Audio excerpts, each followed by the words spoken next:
y a esta Cámara. El ex candidato presidencial, José Antonio Kast, llegó hasta las oficinas del CERVEL para inscribir el Partido Republicano, que es su nueva apuesta política. La familia como núcleo de la sociedad, la vida desde su concepción, son algunos de los principios que defiende este nuevo colectivo. Para profundizar en esta nueva propuesta política, pero también de otros temas vinculados a la región que representa, nos acompaña Felipe Kast, senador de Evópoli. Muchas gracias por estar aquí esta mañana, senador. Muy buenos días, gracias por la invitación. Y me gustaría primero conocer su opinión, en términos generales, sobre lo que vimos en estos días en que José Antonio Kast ha presentado esta nueva propuesta política. Él tenía un movimiento, ahora lo quiere transformar en un partido político y ha manifestado críticas al otro lado de la trinchera, pero también dentro de Chile Vamos, incluido ahí Evópoli, según lo que vimos en Estado Nacional este domingo. Bueno, yo creo que es una buena noticia que todas las distintas expresiones políticas de Chile tengan su vida. Esto no es nuevo, ya conocemos lo que ha sido la vida de este movimiento y por lo tanto a mí me parece del todo razonable en una democracia que todas las miradas políticas tengan su sector y la ciudadanía es la que finalmente elige. Yo estoy convencido que Chile Vamos tiene una vocación de centro, una vocación de mayoría, de construir grandes acuerdos, de poner a los niños primero en la fila, de poder preocuparse del crecimiento económico y no de polarizar el país. Esa es la vocación que tiene nuestro proyecto político y es muy legítimo que existan otras vocaciones que han ocurrido en Chile durante largas décadas. ¿Percibe usted en José Antonio Kast esa vocación de querer apuntar hacia el diálogo, hacia lo que usted está planteando, que es lo que representa Chile Vamos? Yo siento que antiguamente existía una cierta uniformidad en la centro-derecha y hoy día hay más diversidad y hay sectores que creen que el camino de hacer política es más bien con una lógica más polarizante. De hecho, van a ir a ver a Vox en España, que es la misma lógica. Si esto hay distintos lugares del mundo que está ocurriendo, estas miradas de creer que moviéndose hacia los extremos se hace política. Yo no creo en eso, Evópoli no cree en eso, pero es muy legítimo, estamos en democracia, que cada partido político haga lo que estime conveniente. En el otro lado de la vereda tenemos al Partido Comunista, tenemos al Frente Amplio. Han existido distintos grupos políticos que creen más en las lógicas polarizantes, hay otros que creemos más en las lógicas de unidad nacional. Claro, porque parte de las críticas que vimos ahí en Estado Nacional apuntaban al propio presidente Sebastián Piñera cuando se refiere a José Antonio Kast, a quien no habría respetado el programa de gobierno. Bueno, nosotros es muy legítimo tener críticas. Si aquí cualquiera puede tener críticas, Evópoli puede tener críticas al gobierno, muchas veces en forma leal. Lo que sí yo creo que es muy importante entender de que el gobierno está buscando llevar adelante un programa de gobierno con minoría en el Congreso. Y por lo tanto siempre tienes que estar dispuesto a conversar. Evópoli, por ejemplo, va a votar algunas cosas en contra, pero el gobierno va a buscar acuerdos. Cuando necesitas tú, y tienes una democracia, necesitas mayoría en el Congreso, es muy natural de que el ministro Blume, el gobierno tenga que sentarse con la democracia cristiana a buscar construir acuerdos. Y eso yo creo que es completamente sano, razonable y en ningún caso significa que el gobierno no quisiera llevar adelante su programa de gobierno al pie de la letra. O sea, lo que pasa es que afortunadamente vivimos en democracia y tenemos una mayoría en la oposición. Y como vivimos en democracia y tenemos mayoría en la oposición, para poder aumentar las pensiones, que es algo que imagino todos queremos, necesitas tú llegar a acuerdos. Si tú quieres, obviamente, mejorar la economía, tener mejores sueldos, necesitas una reforma tributaria, necesitas construir acuerdos. ¿Eso no es ceder a la oposición, como lo plantea el propio José? Ceder sería simplemente bajar los brazos y decir, bueno, no podemos hacer nada y paralizamos el país.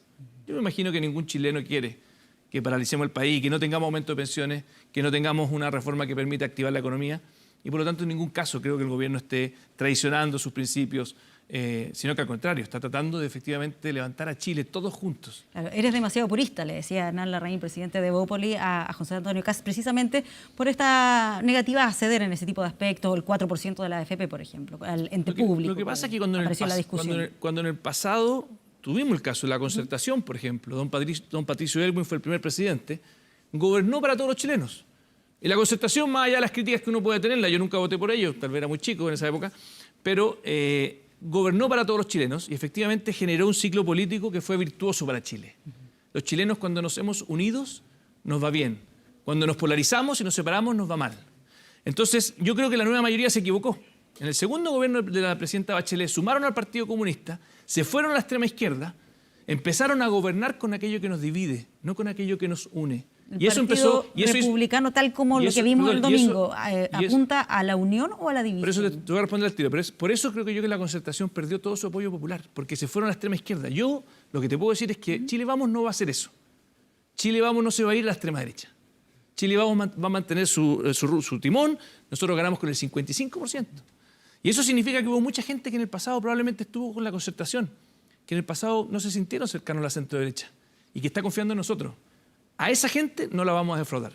Desde esa perspectiva, ¿qué es lo que debiese hacer Chile Vamos respecto a si integrar o no a José Antonio Kast? Colocarle ciertos, o al Partido Republicano más bien, colocarle ciertos requisitos, No, yo creo que ir monitoreando cómo va a ir evolucionando, cuál va a ser la postura. Yo creo que es mucho más simple.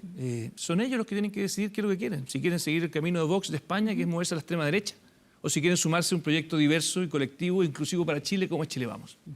Por lo tanto, Chile Vamos tiene que, en el fondo, decir, ustedes decidan. ¿Quieren apoyar efectivamente este proyecto que ya existe? De hecho, la gran mayoría de los que son de este partido eran de la UDI. La gran mayoría, el mismo secretario general del partido era el jefe de campaña, Jacqueline van Rysselberghe. Eran los del comando hasta hace poco. Por lo tanto, tampoco hay muchas diferencias entre la UDI y el Partido Republicano en su contenido. La pregunta es qué quieren hacer ellos. Y yo, por ejemplo, no voy a tolerar nunca que alguien de Evópoli critique o descalifique a alguien por ser conservador de la UDI. Y tampoco he visto, afortunadamente, de la UDI que critiquen a los de Evópoli por ser liberales. Porque entendemos que dentro de un margen la diversidad es positiva. Y ese es el espíritu que siempre tenemos que cuidar. Interesante ese punto que menciona. ¿No advierte muchas diferencias entre la UDI y el Partido Republicano? O sea, los militantes son... Muchos eran ex UDI hasta hace muy poco. Por lo tanto, lo que sí veo diferencias, y eso es lo que tienen que ellos dilucidar, es cuál es su vocación. Si quieren efectivamente ser y seguir el patrón que ha seguido muchas de las extremas derechas en otras partes del mundo, y no lo sabemos porque ellos todavía no lo han dicho, o si es que quieren seguir el patrón que ha tenido en el pasado la UDI, que es un partido de derecha, claramente, nadie lo duda, pero que ha tenido vocación de poder convivir, no solamente respetando, sino que valorando la diversidad de los otros partidos. Ahora, parte de las declaraciones que dio ayer José Antonio Kast en Radio Duna, él decía, a mí se me trata de soberbio, pero déjeme decirle que en algunos casos Evópoli ha levantado temas que no han cumplido, nepotismo, que Evópoli haga un análisis de sus parlamentarios y quiénes de los parientes de los parlamentarios de Evópoli están en el gobierno, que ellos hagan el análisis y se van a sorprender. ¿Qué le parece primero la crítica que plantea directamente José Antonio Kast de Evópoli? Yo creo que esta lógica de descalificar a los otros no es positiva. Y yo creo que hay que cuidar siempre la forma de hacer política. Y por lo tanto, ese mismo estilo, si es que él tiene alguna denuncia que hacer con algún parlamentario, que lo haga, si no hay ningún problema. Nosotros creemos que el nepotismo es pésimo. De hecho, hoy día hay una ley en el Congreso, que es la Ley de Integridad Pública, que se está tramitando gracias a lo que Evópoli planteó, que es la ley antinepotismo. Nosotros creemos que el nepotismo es malo, por eso no nos vamos a quedar callados cuando creemos que hay una situación que no corresponde. Lo dijimos en su minuto con el embajador de Argentina, el hermano del presidente. Y el presidente, muy loablemente, echó pie atrás. Dijo aquí, efectivamente, más allá que tenía todas las cualidades, de hecho era una persona que ni siquiera venía de los partidos de Chile Vamos. Y fue una decisión que nosotros valoramos del presidente Piñera. Y por lo tanto, yo no voy a caer en descalificaciones, creo que no corresponde. Ya, pero solo para despejar el tema, ¿descarta que exista alguna situación de nepotismo, de vínculo con parientes en el gobierno, de Evópoli con el Ejecutivo? Si quieren que lo digan, y obviamente vamos a ser los primeros en poder, hoy día ojalá que se apruebe luego la ley, de hecho. Yo le pediría aquí a los presidentes de las comisiones que tienen a su cargo aprobar la ley antinepotismo, que lo hagan luego, seguimos esperando. Lo mismo con los viáticos, yo envié un proyecto de ley para terminar con los viáticos en el Congreso, que es una vergüenza, que además de los altos sueldos tengamos viáticos, y sigue durmiendo en el Congreso esta ley, la envié en noviembre. Nosotros desde Evópoli pedimos bajar las dietas, pedimos también poder reducir el número parlamentario. Ojalá que tengamos grandes acuerdos. Son cosas que la ciudadanía está esperando de nosotros, y por lo mismo espero que se les dé urgencia a los presidentes de las comisiones, que son de la oposición, no son de Chile Vamos. Yo por lo menos no presido ninguna comisión en el Congreso porque somos minoría. La gran mayoría los tiene hoy día la nueva mayoría del Frente Amplio. Sí, solo para cerrar el tema de José Antonio Kast, ¿percibe que apunta él los dardos con más frecuencia a Evópoli que a otros partidos de Chile Vamos? No, yo creo que en el fondo he visto críticas a todos, así que yo creo que a todos les toca por su parte. Yo te insisto, creo que es legítima la crítica. Si estamos en política, y en política la crítica uno puede tenerla. Nosotros hemos criticado cosas del gobierno y hemos apoyado a la gran mayoría. Eso no es el problema. El problema es cuál es tu vocación. Yo quiero efectivamente ser parte de una coalición, y para mí la diversidad de esa coalición es una riqueza. Quiero parecerme una concertación, pero de centro-derecha, que efectivamente esa diversidad, esos colores, ese arcoíris, sea una virtud, o siento que no, mejor hablarle a una minoría y somos los que tenemos la verdad. Y eso creo que hay que tener mucho cuidado, porque en política la humildad siempre es positiva. ¿Le está faltando humildad a José Antonio Kast? No, yo siento que hay sectores, y lo vemos en Twitter, de que la descalificación es algo muy frecuente y creo que no ayuda. Y creo que lo mejor en política es respetar al que piensa distinto. La gracia de la democracia es poder valorar la diversidad y poder escuchar al otro. no solamente tratar de darle clases al otro, sino que siempre está dispuesto a ser también escuchado y las buenas ideas a abrazarlas. Por eso el gobierno partió el primer año con 5 grandes acuerdos que yo espero que sean la hoja de ruta del gobierno. Los niños primero en la fila, el gran acuerdo por la infancia, que ha sido el gran logro político de Bópoli. Nosotros cuando nacimos, y yo lo dije en la campaña presidencial de las primarias, los niños primero en la fila. Hoy día estamos viendo que se están cerrando estos centros del Sename que eran verdaderas cárceles. Yo creo que ese va a ser el mayor legado social que deje nuestro gobierno. Senador, quiero aprovechar a preguntarle también por lo que está pasando con esta consulta indígena que partió el 22 de mayo, que buscaba ahí conocer la opinión de los pueblos indígenas. Y la verdad que ha tenido una serie de situaciones complejas, desde la desconfianza, personas que no la quieren contestar, hasta algunas agresiones que se han visto. Primero quiero conocer su opinión sobre cómo se ha desarrollado el proceso. El senador Manuel José Osandón dijo hace algunos días que aquí se había creado una suerte de Catrillanca 2 con todo este proceso. Bueno, primero comparar el asesinato de una persona como Catrillanca con una consulta indígena me parece un despropósito impresionante. O sea, pero bueno, dejemos al lado ese comentario desafortunado. Y claramente la consulta indígena está pasando por momentos muy difíciles. Sí, porque hay solo para complementar y no quedarme solo con esa frase del senador, dijo que acá se ha hecho un proceso sin estrategia política, con una ingenuidad abismante. Yo creo que lo que está ocurriendo es que tenemos ciertos grupos que claramente no quieren que se haga la consulta. No quieren que se haga, o sea, van y son violentos en lugares de la consulta. Hay funcionarios que han sufrido violencia y por lo tanto es una lástima que en lugar de tener un convenio 169, que la gran mayoría del pueblo mapuche lo valora y lo respeta, lo quiere, en lugar de que se puedan realizar estos diálogos, finalmente tengamos una realidad con violencia. Por eso yo creo que al final del día lo que está ocurriendo es que las personas que eventualmente quieren diálogo no están pudiendo dialogar porque hay un grupo de personas que ocupa la violencia para que esos diálogos no ocurran. ¿A qué atribuye eso? ¿A que no quieren efectivamente que avance este proceso? Y lo uno también con algunas denuncias que se habían hecho, que se estaban supuestamente acarreando conscriptos mapuches en Valdivia para que participaran de esta consulta. Bueno, si eso ocurrió, obviamente yo no lo comparto, no tengo constatación de que haya ocurrido, pero si eso ocurrió claramente no lo comparto. Creo que hay que tener mucho cuidado en el proceso, hay que ser muy serios. Esto es un tema que claramente hay que hacerlo muy bien. Ahora, lo que he visto en general es mucha violencia y siempre voy a condenar la violencia porque al final los que se imponen cuando hay violencia son los violentistas.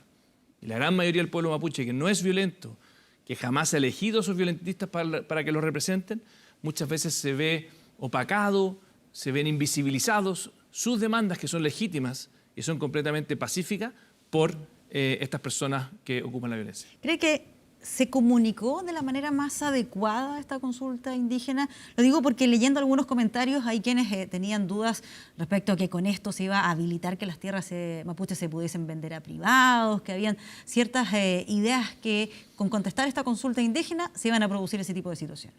Yo creo que por lo mismo algunos han sido violentos. Yo vi, de hecho, a la diputada Camila Vallejo cayendo en un fake news increíble, o sea, diciendo que esto iba a permitir que se vendieran las tierras, siendo que Camila Vallejo fue producto de fake news ella. De hecho, fue a la justicia para atacar a alguien porque le había hecho fake news. Entonces yo le pido a Camila Vallejo y a todos los políticos que seamos un poco más responsables, porque tenemos que por lo menos no desinformar. Esta consulta indígena en ninguna parte permite la venta de tierras. De hecho, el ministro Moreno en eso fue clarísimo. Desde el día 1 no voy a poner en la consulta la posibilidad de vender las tierras. ¿Ah? Por lo tanto, me parece que tenemos que ser muy cuidadosos. Claro, si tú me preguntas la información que desgraciadamente los mismos políticos están esparciendo es falsa. Por eso pregunto si es que comunicacionalmente se hizo bien todo ese trabajo para que no hubiese espacio para este tipo de dudas. Pero si la comunicación se supone que pasaba en los encuentros, y para eso está hecho. Y en los encuentros es donde llega la violencia. O sea, al final del día, ¿cómo comunica si se supone que eso tiene que ocurrir en el encuentro? Hay un escrito donde se comentan, estas son ideas que están dando vueltas para posibles legislaciones y ni siquiera han podido hacerse muchos de encuentros por los violentistas. Decía la diputada Andrea Parra del PPD que el gobierno ha generado la desconfianza, dice, porque se ha puesto el acento en el control policial. Entonces, cuando se intentan hacer este otro tipo de iniciativas, no se confía en aquella, no se confía en el gobierno. Yo creo que en esto hay que tener mucho cuidado. Cuando Andrea Parra, que de hecho fue gobernadora, ella utilizó lo mismo en materia policial que está ocupando este gobierno, por lo tanto me parece este doble estándar, porque todo gobierno está obligado por constitución a los violentistas, no al pueblo mapuche, a poder garantizar la seguridad, cosa que desgraciadamente no está ocurriendo. En la Araucanía tenemos un nivel de impunidad, yo he ido a reclamarle a los fiscales, el 98% de los actos de atentados violentistas en la Araucanía no tienen ningún tipo de sanción, ni siquiera son procesados. Entonces, al final del día, no está funcionando la justicia, no está funcionando el Estado de Derecho. Y yo le diría a Andrea Parra que tenga cuidado de no mezclar el pueblo mapuche con esto. El pueblo mapuche es tremendamente pacífico, no tiene nada que ver con los violentistas. Se lo digo también a personas que muchas veces caen en esta confusión. No, que los mapuches son unos violentistas, eso es una gran mentira. Eso es estigmatizar al pueblo mapuche, que es maravilloso. Y de hecho, es hacerle un favor a los violentistas. Los violentistas quieren que sean vistos como representantes del pueblo mapuche, que no lo son, no han sido nunca elegidos por ellos. Por lo tanto, no caigamos en ese juego de decir que en realidad por estos violentistas tienen algún grado de legitimidad. Los violentistas lo que quieren es parar todo. Lo que quieren es romper el sistema. Lo que quieren es generar violencia. Lo que quieren es lucrar con la violencia, y es lo que hacen. Por lo tanto, dejémosla a un lado, y la consulta indígena era para el pueblo mapuche. Y ese pueblo mapuche no ha podido dialogar por culpa de estos violentistas. Han tomado demasiado tiempo ciertos procesos que habían sido anunciados por el presidente Sebastián Piñera, como por ejemplo el reconocimiento constitucional de los pueblos originarios o esta ley de cuotas en el Parlamento. Lo digo porque habían sido temas que fueron muy anhelados por los pueblos originarios, que fueron bien evaluados cuando se anunciaron. Si no me equivoco, fue a inicios del año pasado, pero todavía no se avanza para que sea algo concreto. Fue en agosto. Corrígeme si es que estoy equivocado. Porque el año pasado comenzamos el gobierno. Claro. Entonces fue como en agosto que se anunció Cuando se hizo este acuerdo. Y ocurrió, obviamente, lo que ocurrió con el asesinato de Catrillanca, y por lo tanto, al final del día se paralizó todo. Y eso es razonable, sí, fue una cosa muy grave lo que ocurrió. Y se retomó ahora, y uno de los elementos que se retomó era la creación del Ministerio de Asuntos Indígenas, el Consejo de Pueblos, el reconocimiento constitucional y la consulta. Y claramente son elementos que hoy día están, para poder ser avanzados, sobre todo el tema de la ley indígena, requiere la consulta.